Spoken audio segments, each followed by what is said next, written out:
Welcome to Solidarity TV, your destination for independent views, grassroots politics, and much more at American University and the Greater District. I am your host, Mana Aliabadi. And I'm Leo Zazan. We are broadcasting from AUATV's headquarters here in the Mary Graydon Center. We invite you to join us this half hour for our first ever episode of Solidarity TV. We're so excited. That's right. Before we get to the good stuff, we'd like to take a moment to explain the premise behind Solidarity TV and why we worked hard to create the show. Initially, we started to brainstorm around this idea after we realized that even though there are so many student organizations on campus, not many of them know about each other's various campaigns and initiatives.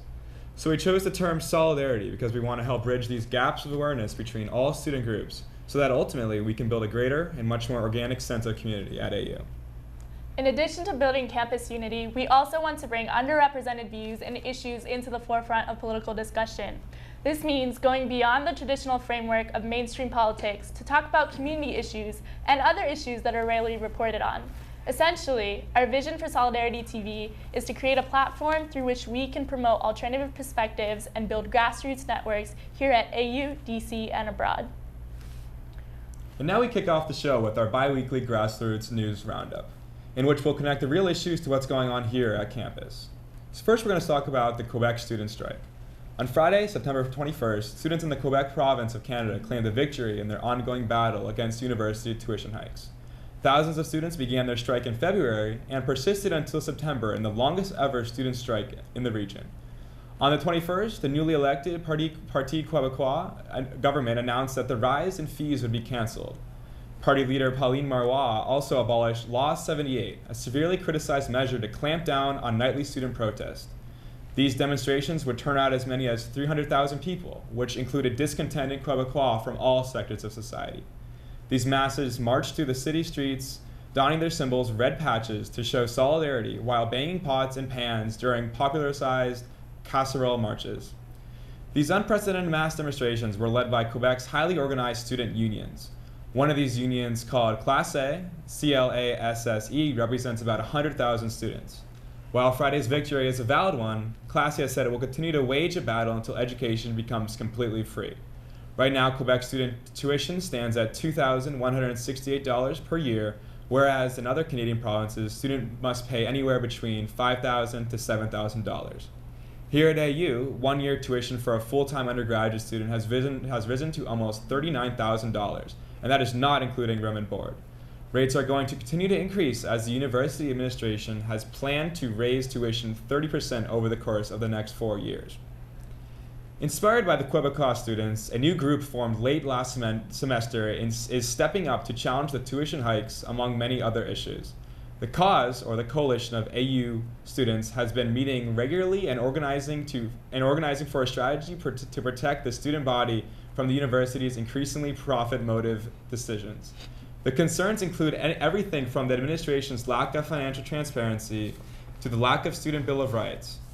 In their online version of a petition demanding a tuition freeze for the next 2 years, the cause declares, quote, "As students, we are inherently invested in the decisions made by the universities.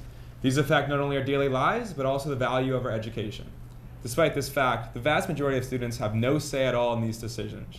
We demand students are given collective bargaining power in the university's financial decision-making," end quote. The cause is set to deliver the petition to President Kerwin's office by mid-October. Meanwhile, donning their red patches of solidarity, the students continue to organize events that shed light on the very serious issue of student debt and corporatized education. On October 14th, the cause is hosting a student panel with guest speaker and Chilean student movement icon Camila Vallejo. Vallejo, along with student leaders Noam Titelman and a cause representative, will speak in the K Spiritual Center. Cause meets regularly on Sundays at 2 p.m. in the corner lounge of Mary Graydon Center across from the tavern. And now we go to the issue of Palestinian hunger strikes. Hassan Safadi, a Palestinian prisoner of Israel who had been on hunger strike for 93 days to protest the indefinite imprisonment and harsh treatment he and thousands of other Palestinians face in Israeli prisons, suspended his hunger strike on September 21st.